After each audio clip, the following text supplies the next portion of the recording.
BTV news के प्रस्तुत करता है Patel plywood door and hardware, Harimangalam lawn के सामने, गोंदिया रोड, बालाघाट।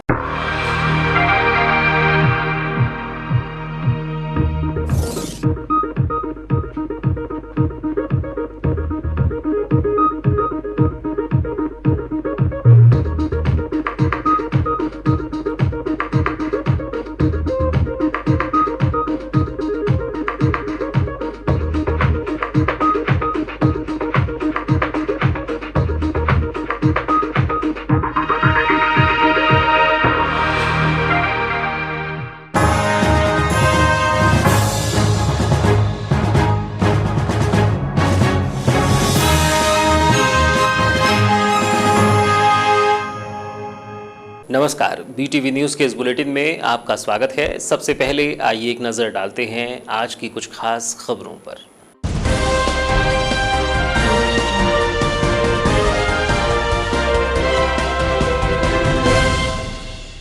वारासिवनी पुलिस ने की बड़ी कार्यवाही, अंतर्राज्यीय चोर गिरोह का किया पर्दाफाश। चोरी की 19 मोटरसाइकिल को किया गया जब्त। मास्टरमाइंड खरीदार सहित 9 आरोपी गिरफ्तार। लॉकडाउन के दौरान मास्टरमाइंड ने की थी बाइक चोरी। नशे की लत को पूरा करने बाइक चोरी करता था आरोपी। गिरोह में चोर और खरीदारों को पुलिस ने बनाया आरोपी। अनलॉक पर कैट ने की व्यापारियों के साथ बैठक। पूर्व मंत्री गौरीशंकर बिसेन के समक्ष रखे सुझाव। जीएसटी, बिजली बिल एवं अन्य राहत देने की रखी बात। व्यापारी एवं कर्मचारियों के वैक्सीनेशन की जताई मंशा। अनलॉक में व्यापार के लिए भरपूर समय देने की रखी मांग। कोरोना संक्रमितों के मौत के आंकड़े छुपाए जाने के मामले में मुख्यमंत्री शिवराज सिंह चौहान के खिलाफ एफआईआर दर्ज कराने की मांग। पूर्व विधायक मधु भगत ने पुलिस अधीक्षक को सौंपा ज्ञापन। कोतवाली थाने में एफआईआर दर्ज कराने की मांग।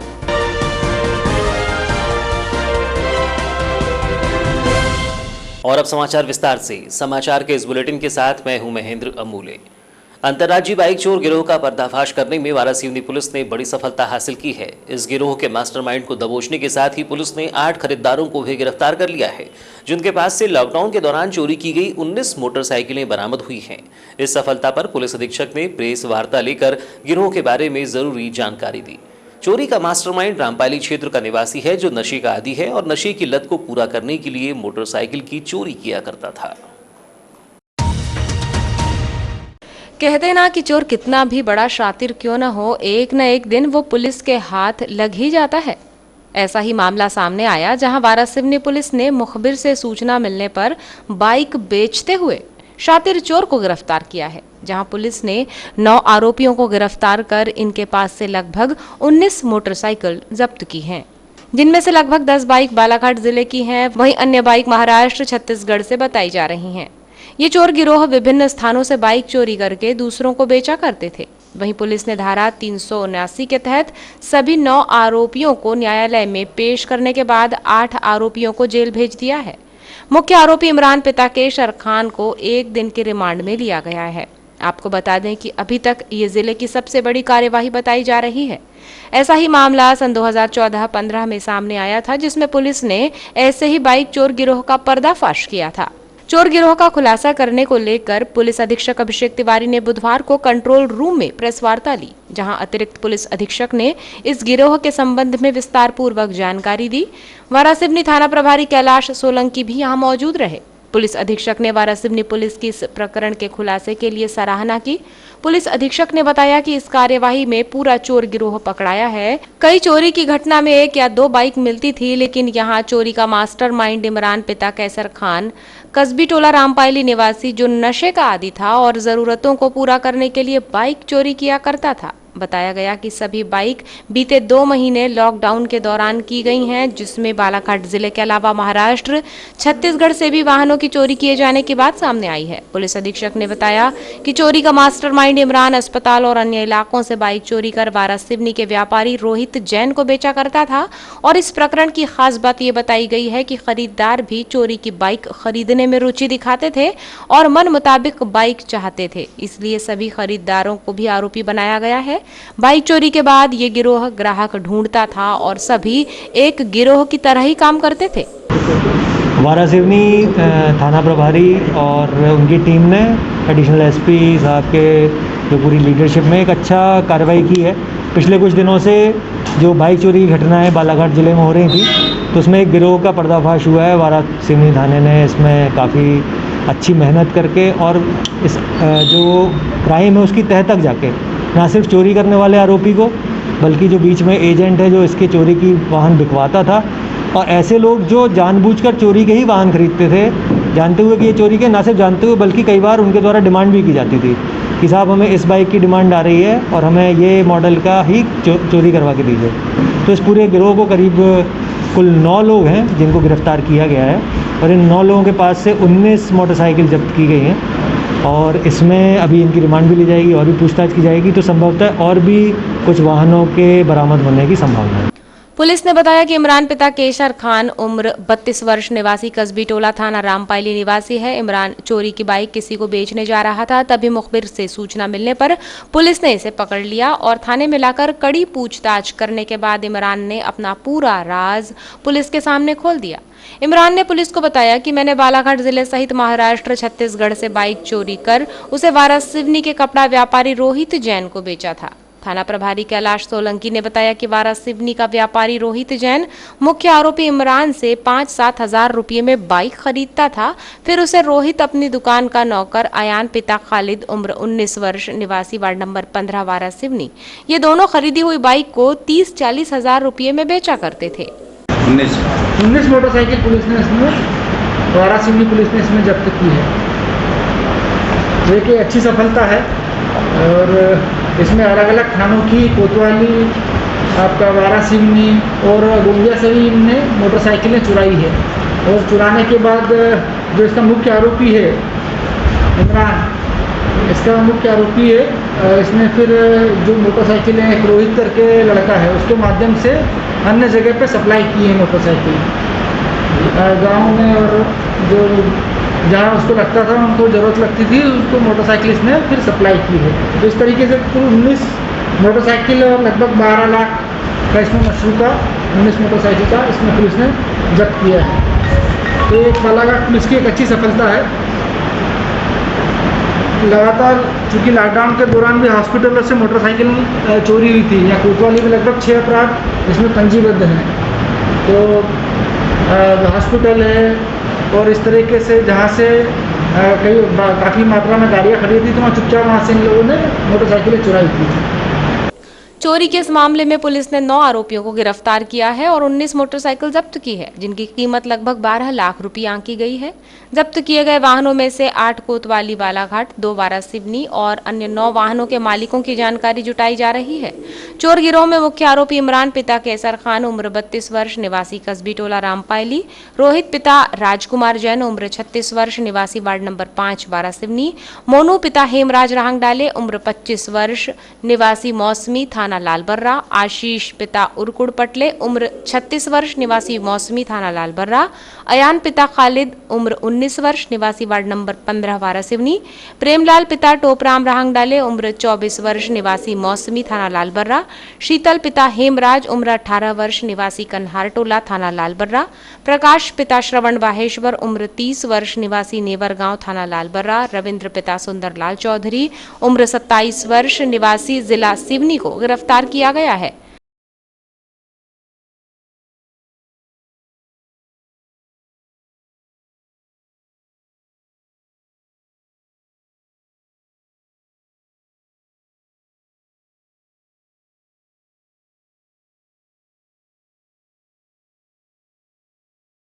अधीक्षक महोदय द्वारा क्षेत्र में वाहन चोरी की घटनाओं पर अंकुश लगाने के सख्त निर्देश दिए गए थे, जिनके पालन में वारासिवनी पुलिस द्वारा टीम गठित किए गए थे, जिसमें कल जो है जो आरोपी इमरान के संबंध में मुखबिर से सूचना प्राप्त हुई थी कि वो एक संदिग्ध वाहन लेके कहीं जा रहा है, जिसको रिक्शा में लेके उसके पास जो मौजूद वाहन की तस्दीक करते हैं, उसके पास जो है कोई भी दस्तावेज नहीं होकर उस वाहन के संबंध में थाने के रिकॉर्ड में चेक किया गया है, जो चोरी का वाहन पाए जाने से आरोपी को गिरफ्तार किया गया।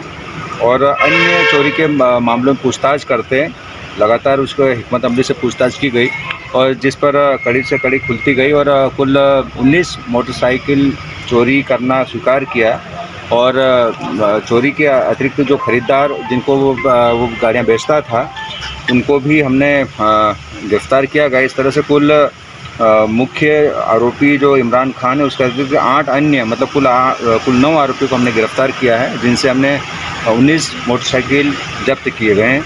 आज आरोपियों को माननीय न्यायालय पेश किया जा रहा है। सर कितने में? थाना प्रभारी कैलाश सोलंकी के नेतृत्व में हुई इस कार्यवाही में एसआई शशांक राणा, प्रधान आरक्षक बिज्जू मानकर, प्रधान आरक्षक रमेश तिवारी, आरक्षक वीरेंद्र रावतकर, आरक्षक सुनील बिसेन, आरक्षक सत्यभान रघुवंशी, आरक्षक आलोक बिसेन, आरक्षक गजेंद्र पटले, नरेंद्र गौतम, अश्विनी मेश्राम, श्याम रावेट का योगदान रहा। अनलॉक प्रक्रिया में सुरक्षित व्यापार को लेकर confederation of all India traders CAIT व्यापारियों के संगठन ने पूर्व मंत्री एवं विधायक गौरीशंकर बिसेन के साथ महत्वपूर्ण चर्चा की, जिसमें उन्होंने व्यापारियों की बाधाओं से अवगत कराया एवं जीएसटी सहित अन्य करों में मोहलत दिए जाने की बात रखी। बैठक में व्यापारियों के सुझाव आए, जिस पर गंभीरता पूर्वक विचार कर इसे व्यापारियों के हित में जिला प्रशासन के साथ ही राज्य सरकार के समक्ष रखने का आग्रह भी किया गया। बीते कुछ महीनों से चले आ रहे लॉकडाउन में अब 1 जून से अनलॉक होने जा रहा है। इस कोरोना के भयावह दौर में व्यापारियों ने सहयोग देते हुए अपने व्यापार को पूर्णतः बंद रखा और अब छूट मिलने जा रही है, तो इसका दायरा क्या होगा और कैसे व्यापारी सुरक्षित व्यापार कर पाएं, इसको लेकर व्यापारिक संगठन confederation of all India traders CAIT जिला इकाई अध्यक्ष नितिन जैन और सुरक्षित व्यापार के संयोजक कुमार वाधवानी एवं दिलीप कार्डा की अगुवाई में नगर के सिंधु भवन में विभिन्न व्यापारिक संगठन की एक बैठक आहूत की गई थी, जिसमें पूर्व मंत्री एवं विधायक गौरीशंकर बिसेन से व्यापारियों ने अनलॉक के दौरान होने वाले व्यापार को बढ़ावा देने के लिए कुछ मांग और सुझाव रखे। कैट जिलाध्यक्ष नितिन जैन ने बताया कि नगर के सिंधु भवन में आयोजित बैठक में आमंत्रित किए गए पूर्व मंत्री एवं विधायक गौरीशंकर बिसेन के समक्ष व्यापारियों ने आगामी 1 जून से हो रहे अनलॉक में व्यापारियों की व्यावसायिक गतिविधियों को बढ़ाने और लॉकडाउन के कारण व्यापार बंद होने से हुए आर्थिक नुकसान के चलते सरकार और संस्थाओं से रियायत दिलाए जाने की मांग रखी है। बैठक के उपरांत जिलाध्यक्ष नितिन जैन ने बताया कि पूर्व मंत्री से इस बैठक में कहा गया है कि अनलॉक होने पर व्यापारियों को भरपूर समय दिया जाए, क्योंकि व्यापारी 2 माह से व्यापार बंद रखकर पिछड़ गए हैं। जीएसटी में रिटर्न भरने की छूट दी गई है, इसमें थोड़ा समय और दिया जाना चाहिए।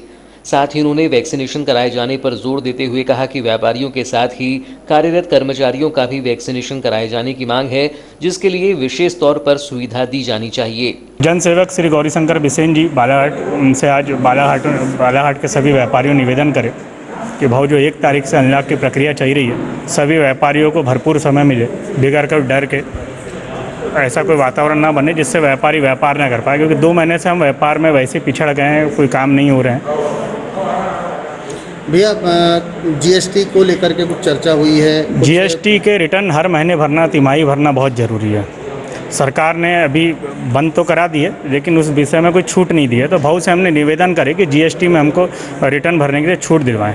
क्या लगता है भैया, सिर्फ किराना दुकान को छूट मिली है, सब्जी व्यवसाय को छूट मिली है, आप लोगों को छूट नहीं मिलना कोरोना काल में, क्या कुछ मानते हैं? शासन को ऐसा लगता है कि किराना और सब्जी मेडिकल या अति आवश्यक सेवाओं में, बाकी चीज़ें भी ज़रूरी हैं, लेकिन उतनी ज़रूरी नहीं जितनी कि वो है।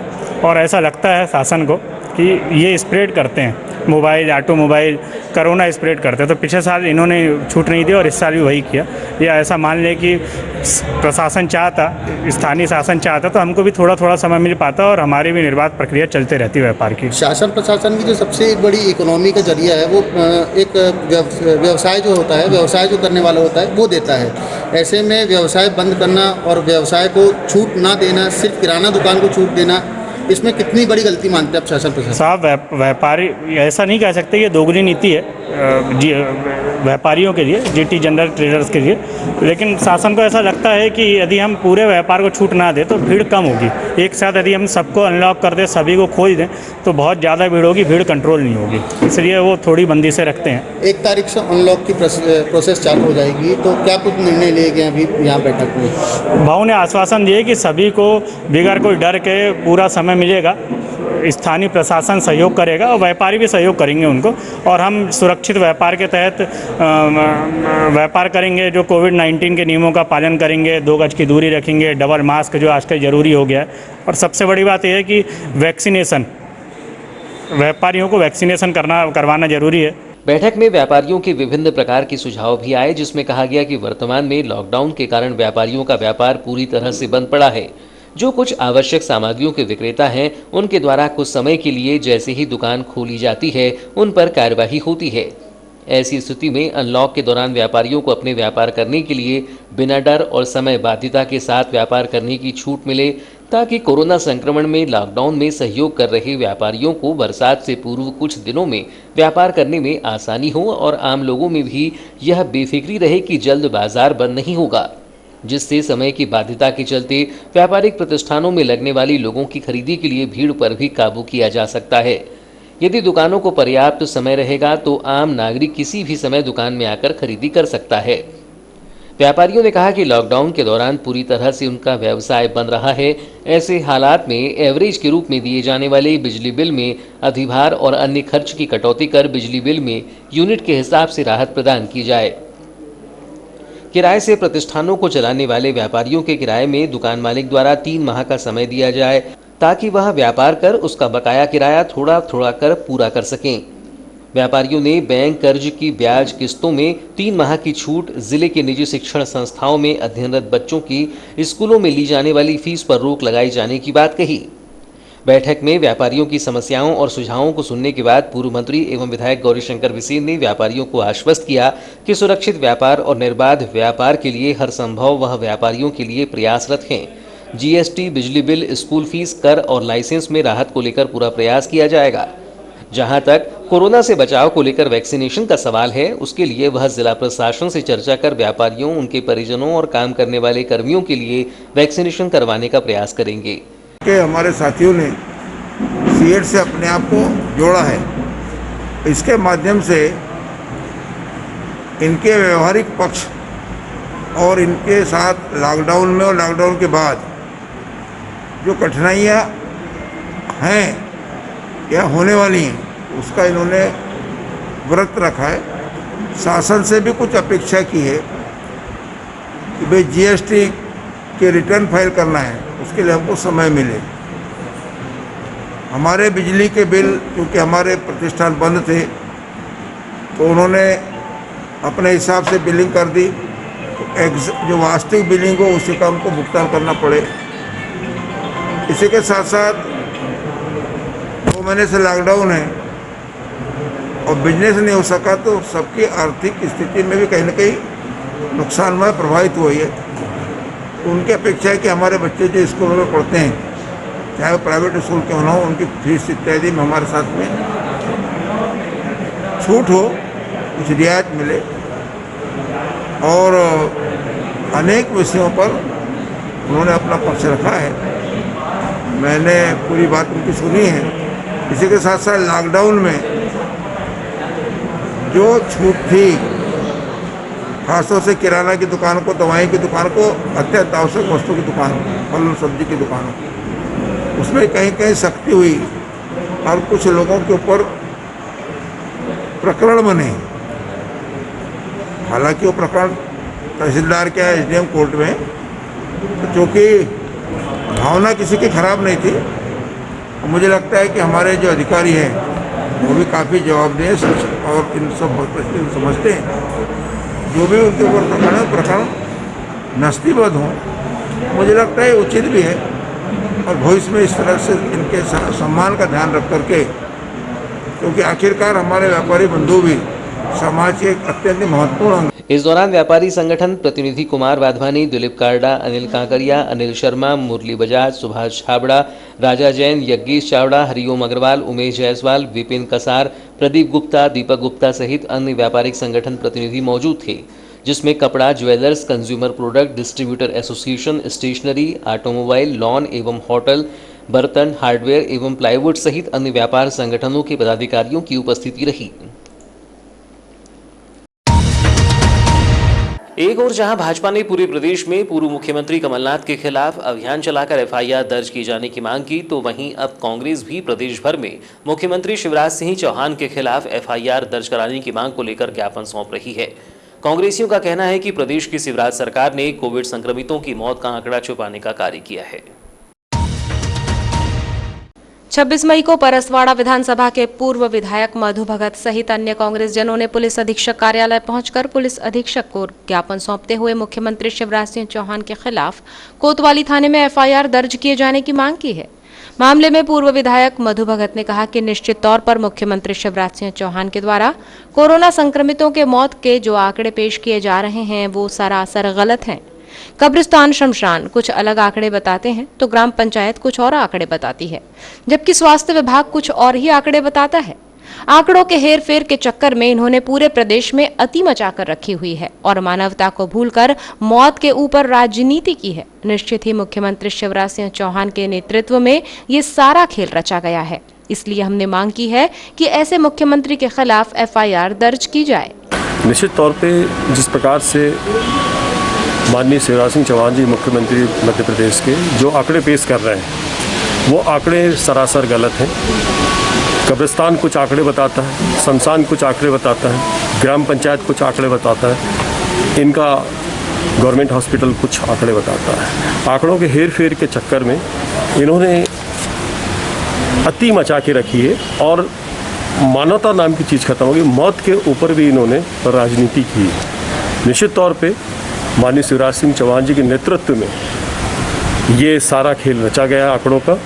हमने मांग की है कि उनके ऊपर एफआईआर दर्ज हो माननीय शिवराज सिंह चौहान जी के ऊपर। इसी संदर्भ में हम एसपी कार्यालय आकर के माननीय एसपी साहब को हमने एक ज्ञापन सौंपा है कि संबंधित थाने में कोतवाली में इनकी एफआईआर दर्ज की जाए। इस दौरान कांग्रेस जनों में बालाघाट ब्लॉक अध्यक्ष श्याम पंजवानी, बालाघाट ब्लॉक अध्यक्ष ग्रामीण नवीन चौधरी, कार्यालय मंत्री आशीष शुक्ला मौजूद रहे। 3 कृषि कानूनों के विरोध में विगत 6 महीनों से किसानों के द्वारा प्रदर्शन किया जा रहा है, जिसके विरोध में 26 मई को पूरे देश में तीनों ही कृषि कानूनों को लेकर विरोध प्रदर्शन किया गया, जिसके तहत बालाघाट नगर मुख्यालय में भी पूर्व सांसद कंकर मुंजारी ने किसानों के समर्थन में अपने निवास में तीनों ही अध्यादेशों के खिलाफ काला झंडा अपने निज निवास में फहराया। इस दौरान पूर्व सांसद कंकर मुंजारी ने एक बयान जारी करते हुए बताया कि प्रधानमंत्री नरेंद्र मोदी की सरकार के द्वारा उसी कड़ी में बालाघाट के पूर्व सांसद कंकर मुंजारी द्वारा 3 काले कानून लोकसभा और राज्यसभा में पास कराए गए, जो किसानों के लिए मृत्यु का वारंट है।